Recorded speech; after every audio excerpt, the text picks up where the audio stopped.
Du meinst, du kennst das Thema Drogen schon und hast vielleicht keine Probleme damit? Dann halte dich fest. Es gibt moderne Drogen und das Thema ist viel krasser und schlimmer, als du dir vorstellen kannst. Es ist so, dass es alle betrifft und dass sich wirklich jeder irgendwo wiederfindet. Aber bevor ich zum Thema komme, stell sicher, dass du den Kanal schon abonniert hast, um nichts mehr zu verpassen. Moderne Drogen. Sei gespannt auf das Thema.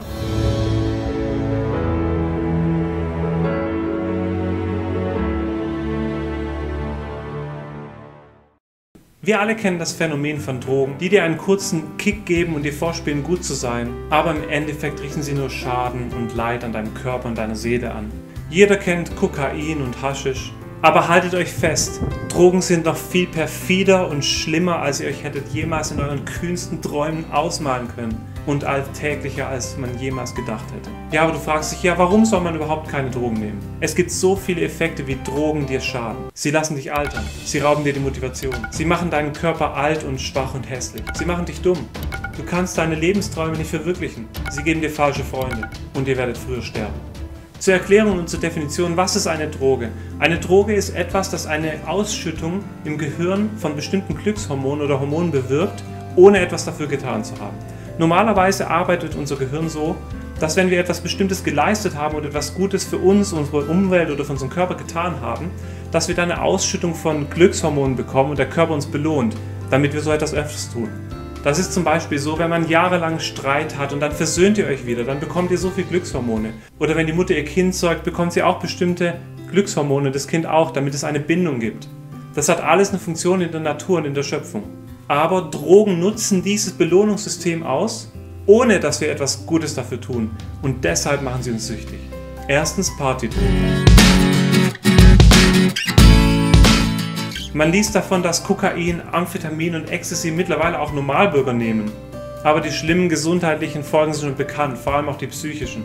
Aber so etwas braucht kein Mensch. Diese Drogen braucht kein Mensch, vor allem nicht du, denn du bist auch ohne Drogen genial. Wie gesagt, solche Drogen lassen euch schneller altern. Es gibt ehemals Drogenabhängige, die mit 30 aussehen wie mit 50. So etwas solltet ihr auf gar keinen Fall nehmen und ich bin überzeugt, dass von euch genialen Menschen keiner sowas nehmen will oder tut. Ja, Zucker ist die Droge unserer Zeit. Zucker ist nicht natürlich, sondern hochkonzentriert und raffiniert. Bei Schokolade ist es zum Beispiel so, dass der Konsum von Schokolade bewirkt, dass in unserem Gehirn Serotonin, das Glückshormon, ausgeschüttet wird. Und das ist der Grund, wieso so viele Leute süchtig sind nach Schokolade. Aber auch beim Zucker gibt es einen Suchteffekt. Und zwar ist es so, je mehr wir Zucker essen, desto mehr vermehrt sich ein bestimmter Pilz in unserem Darm, der sogenannte Candida albicans. Und es wird vermutet, dass dieser Pilz sogar Einfluss auf unseren Hormonhaushalt haben kann, sodass er uns motiviert, mehr Zucker zu essen, uns dafür belohnt und so in eine Sucht treibt und sich selber mehr vermehrt. Und das erinnert mich an eine Szene aus einer Dokumentation vom BBC über den Urwald, die ich damals wirklich schrecklich fand. Dort im Urwald gibt es Pilze, die bestimmte Ameisen befallen. Und so eine kranke, befallene Ameise erkennt man daran, dass so kleine Stacheln schon aus ihr rauswachsen. Und es ist so, dass die Ameise dann nicht mehr sich selber kontrolliert, sondern dass der Pilz sie fremd steuert. Und der Pilz steuert sie so, dass die Ameise möglichst an einen so hoch wie möglichen Punkt klettert, solange sie noch ein bisschen lebt. Und an diesem Punkt stirbt sie dann und der Pilz bricht dann aus dem Kopf der Ameise raus und verbreitet seine Sporen so weit wie möglich. Das heißt, der Pilz kontrolliert die Ameise. Wir sollten nicht wie diese Ameise sein, dass wir uns von dem Pilz kontrollieren lassen. Schaut mal in mein Video Krebserregende Lebensmittel, das verlinke ich euch hier. Da biete ich euch einige Alternativen zum Zucker an. Kaffee, aber auch Tees, die Tein enthalten, ist die am weitest verbreiteten psychoaktive Droge der Welt. Es wird allgemein nicht unter die Drogen kategorisiert, aber die Auswirkungen auf deinen Körper sind dieselben. Und zwar, wenn man müde wird am Arbeitsplatz zum Beispiel, dann ist das ein Hinweis von deinem Körper, dass er eine bestimmte Abwechslung braucht. Zum Beispiel Bewegung oder frische Luft oder mehr Wasser zum Trinken. Das würde deinen Körper fitter machen. Aber wir nehmen die Abkürzung über den Kaffee. Jedoch hält es nicht lange an, man braucht schnell wieder neuen Kaffee.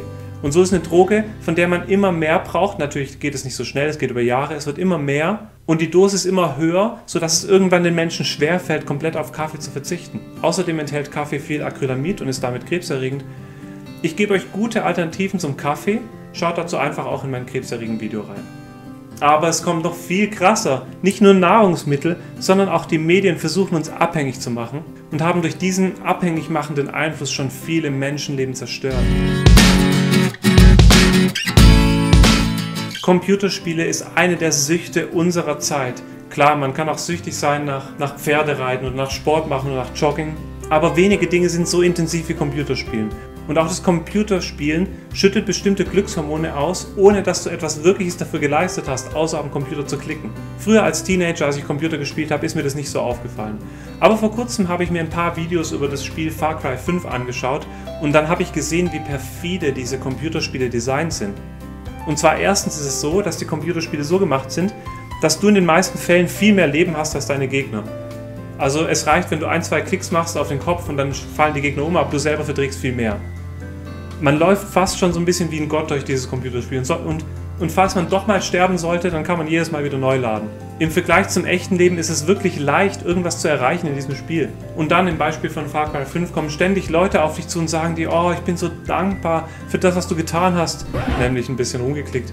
Und es ist so toll, dass du hier bist und du bist wirklich der Stärkste von allen. Ja, weil du mit der Maus umgehen kannst. Und da kommen ständig diese Belohnungsinstrumente und der Spieler tut fast nichts, aber fühlt sich richtig toll. Und im echten Leben ist es so, dass du vielleicht 6 Jahre studieren musst und du bekommst schlechte Noten. Oder dein Chef behandelt dich schlecht und lobt dich nicht. Und dabei strengst du dich total an und das ist einfach so ein himmelweiter Unterschied zwischen Spielen und Realität. Das ist eine Droge. Aber was sind Spiele überhaupt? Spiele sind eigentlich Vereinfachungen vom normalen Leben. Kinder fangen an zu spielen, indem sie Familie spielen, obwohl sie das natürlich noch längst in Realität nicht erleben können. Oder kleine Jungs spielen mit Autos, die zu fahren, was sie in echt auch nicht machen könnten. Letztlich sind es Vereinfachungen, weil es viel einfacher ist, diese Dinge zu tun, als sie in echt zu tun. Aber wenn man dann mal Teenager ist und erwachsen wird, dann sollte es irgendwann aufhören mit diesen Spielen. Denn die Spiele sind nur Vereinfachungen. Das echte Leben, man sollte lernen, wie man im echten Leben zurechtkommt und diese Erfolge im echten Leben erzielt. Wie ich selber computersüchtig war und wie ich frei geworden bin, erfahrt ihr in diesem Video. Aber kommen wir zum nächsten Punkt, den Film. Hollywood-Filme und auch Serien sind nach demselben Prinzip gemacht. Sie wollen dich abhängig machen. Und sie funktionieren nach dem gleichen Prinzip wie Drogen. Vergleicht mal einen Film von vor 50 Jahren mit einem Film von heute. Ihr werdet einen Unterschied feststellen. Und zwar sind die Filme von heute viel krasser, viel emotionaler, die Schnitte sind viel schneller und auch die Inhalte sind viel abartiger, viel krasser. Wieso? Weil die Zuschauer das Alte schon gewohnt sind und um nochmal Hormone ausgeschüttet zu bekommen, müssen die Inhalte krasser sein, das Erlebnis stärker. Sie brauchen stärkeren Stoff. Ich will jetzt nicht sagen, dass du komplett auf Filme verzichten musst. Schließlich mache ich ja auch selber Filme hier bei YouTube. Aber ich will dir sagen, dass du dir ganz genau überlegst, was für Filme du dir anschaust. Es hat nämlich auch eine negative Auswirkung. Es ist so, wenn du viele von diesen krassen Dingen konsumierst, dann fällt es dir immer schwerer im realen Leben Dinge zu tun, die nicht so spannend sind. Zum Beispiel einfach zu lernen oder Leuten zu helfen oder spazieren zu gehen. Und konzentriertes Arbeiten fällt dir immer schwieriger. Ein weiteres modernes Suchtmittel, eine moderne Droge ist die Pornografie. Es gibt so viele Menschen, die das konsumieren, davon abhängig werden und kaum mehr freikommen. Übrigens, wie man von Drogen frei wird, egal ob klassische oder moderne Drogen, werde ich auch auf meinem Kanal erwähnen. Bleibt also unbedingt dran und abonniert den Kanal. Die Auswirkungen von Pornografie sind sehr, sehr vielfältig und sie sind psychischer und physiologischer Natur. Zum einen hat es Auswirkungen auf dein Sozialverhalten. Auch die Fähigkeit, dass du deine Ehefrau und die Einzigartigkeit und die Schönheit deiner Ehefrau schätzen lernst, die geht dir dadurch immer mehr verloren. Und dadurch fühlen sich Frauen oft weniger geliebt und das kann eine Beziehung zerstören. Außerdem hat eine Studie vom Max-Planck-Institut von 2014 gezeigt, dass Männer, die viel Pornografie konsumieren, dass es bis zur Impotenz führen kann. Und zwar ist es so, die natürliche Sexualität ist die Monogamie und da ist man sein ganzes Leben lang mit einem Partner, mit einer Frau zusammen. Aber die Pornografie ist eine Droge, weil sie dir ständig Neues und neue Dinge und andere Menschen anbietet und genau das ist das Prinzip von einer Droge. Soziale Medien. Leider ist es gerade bei Teenies der Fall, die sehr viel Zeit mit sozialen Medien verbringen und dem Handy. Aber es ist natürlich auch sehr verlockend. Auf den sozialen Medien ist alles meist ein bisschen positiver. Und wenn man doch mal kritisiert wird oder mit jemandem schreibt, mit dem man nicht schreiben will, kann man einfach wegklicken. Aber so ist das echte Leben nicht. Im echten Leben redet man manchmal vielleicht mit Freunden und die kritisieren einen vielleicht mal. Oder man ist an einem Ort, wo es nicht so spannend ist. Man kann nicht einfach wegklicken. Aber trotzdem erkennen immer mehr Menschen, dass es viel gewinnbringender ist, echte Freundschaften zu pflegen.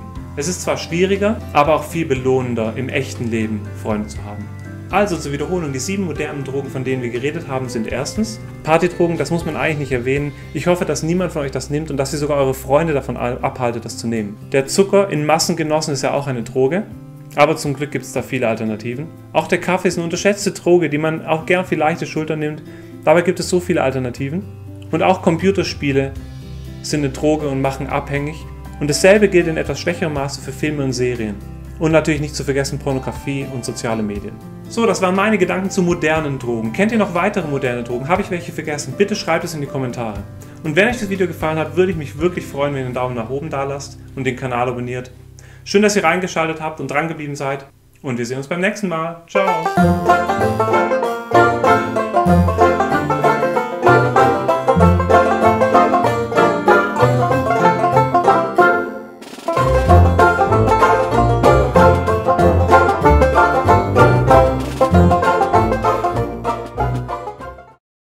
Aber haltet euch fest.